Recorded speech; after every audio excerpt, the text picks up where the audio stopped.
Hey guys, welcome back to another YouTube video, and today I'm going to be talking about building Warhammer for dummies. Now, alright, I know, me personally, I'm not the best at building and painting, okay?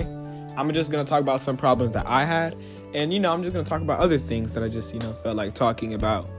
And yeah, just stuff like that. And I'm also, I'm going to be talking about if you should build them if you should paint them before they're built or after they're built. Well, I'm just gonna be talking from my perspective. Oh my, I had a terrible stutter. Now, first of all, when you're gonna be building, you're gonna want to listen to some Green Day, okay? Green Day is like so good, I'm not gonna lie. I haven't heard like one of their songs to be a miss. I just think that their songs are like really good, and I've just been listening to them for a while. And also, I recommend if you like rock that you go listen to my friend Dominic Stanus, because it's also his birthday. And, I'm just trying to get him some more listeners just because it's my birthday. And, no, just because it's his birthday, not mine. It's his. And, yeah, other than that, let's get into the YouTube video. Now, the first part about building is the most boring, and I don't think you can really mess it up, is just taking them off the sprues. Now, I think with taking them off the sprues, just listen to the basics, honestly. That's just what I did. I remember when I was using like a nail file to take them off the screws, and I was using a nail file and some like cheap clippers, and yeah, I had to, because that's when I was doing Death Company, and I wasn't giving them jump packs, I was just making them Marines, so sadly, I had to throw all of those parts away. I didn't throw away the body parts though. Like the chest and the legs though. I kept them in the little thing, and I kind of organized them like this. Honestly, like when you have them like this, do I recommend you paint them?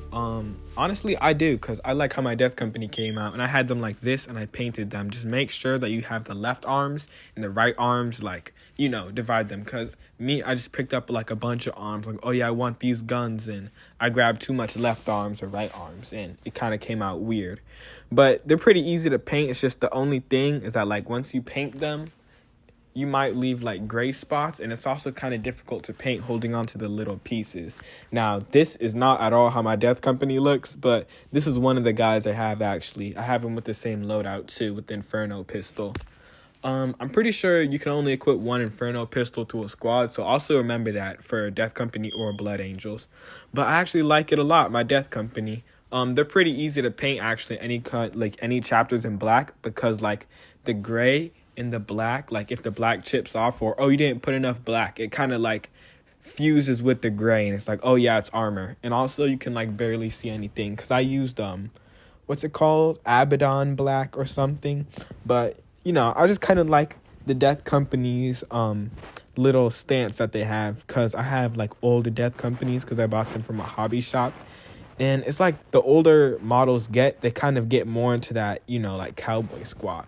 And then this is like me talking about like how I recommend you build things. Now, if you look back at my other video, I have a Librarian and Terminator armor with this exact same paint style. Is his face this good looking? I wouldn't say so. But still, it's exactly the same, if not. But I actually think that it came out good. I think painting them while they're built, I recommend you do that if you have like 8 to 6 hours of time, just so that like if you want really good detail. Because sometimes like I forgot, and like I left like gray spots in the armpits. Always remember to get the armpits and the little shoulder joints and the joints on the legs, unless like they're gonna come out weird. Another thing I recommend is that with paints, you don't overwater them. And with some paints, like you have to get the thickness down. Like with the paint that I use for dirt, you don't put any water on the brush for that one. You just take a normal dry brush.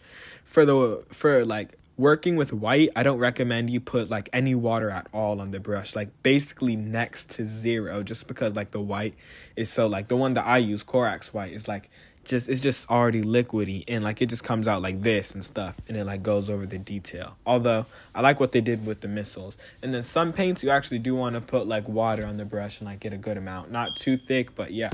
But I feel like at one point like it gets to a point where you just like know like the brush after you paint one or two. So yeah. And anything that you can't do, like this dreadnought, I think it can be fixed as long as you don't go over the little details and thick paint, then you should be good. And another thing, this is like my biggest nightmare, okay? This, like he keeps telling me this, okay? And I decided I'm going to talk about it. priming my minis. Now listen, I always make the excuse that, oh, primer's too expensive, but I just saw it and it's like $10, okay? And I'll pick some up if I ever feel like it, okay? But realistically, I'm probably never ever gonna pick up primer, just because. Why would I pick up primer when I can buy more Space Marines? And I just don't feel like it. I don't know. I mean, I think they look good. I don't think that they need primer. It's kind of like offensive, but still, I guess. Maybe I could try primer. I'll find somebody's primer that I can borrow. And then the next thing is with terrain. The only problem I say with terrain is, like, unless you're building terrain, like, to paint it, whenever you get a set and then you have little pieces of terrain in it, like, that just makes me like, ugh. Like, my set's already built and you just want to be here and, like, add extra work. But I mean, it is what it is. This is a pretty nice biker model. I actually like what they did here.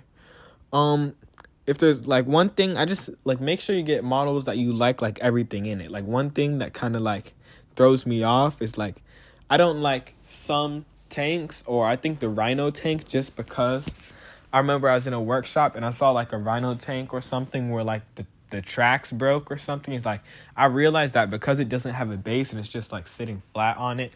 Well, I don't think it was a Rhino tank. I think it was like one of those the little space short guys. One of their little rolly things and the wheels broke. But still, that doesn't make it like any less like of a fear. But you know, that's just all right. I just don't like I just wish that they had a base. I'd put a little base under there if like they allow it. And then the next thing, just get a good paint style. I don't recommend you go with the too complicated paint style like the one here, just because, like, imagine you're painting one side blue and then, oh, you paint one side red. Like, oh, I already put all the details on the blue side, or I already put all the details on the red side. And then, oops, something goes, and then now you got to redo all of the red side. I'm not going to lie, this is probably not a problem, but still. You also have to get a straight line when you paint, which is very difficult. And yeah. Oh, wait. I still got one more photo. I didn't see that one there. I just wanted to show you guys this one. This is just pretty awesome. You know, I guess I could talk about, like, make sure you know the material you're painting with, even though it's probably going to be, like, plastic.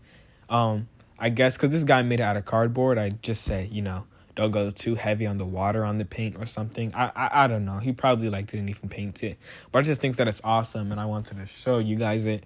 So, yeah, that's just what I'm going to do. Anyways, thank you guys for watching this video. Let me know if the background music is too loud, if I do put background music. And also, go check out my friend Dom's Spotify if you can, just because it's his birthday. And, you know, I just want him to, I want him to enjoy himself on his birthday and get some more followers.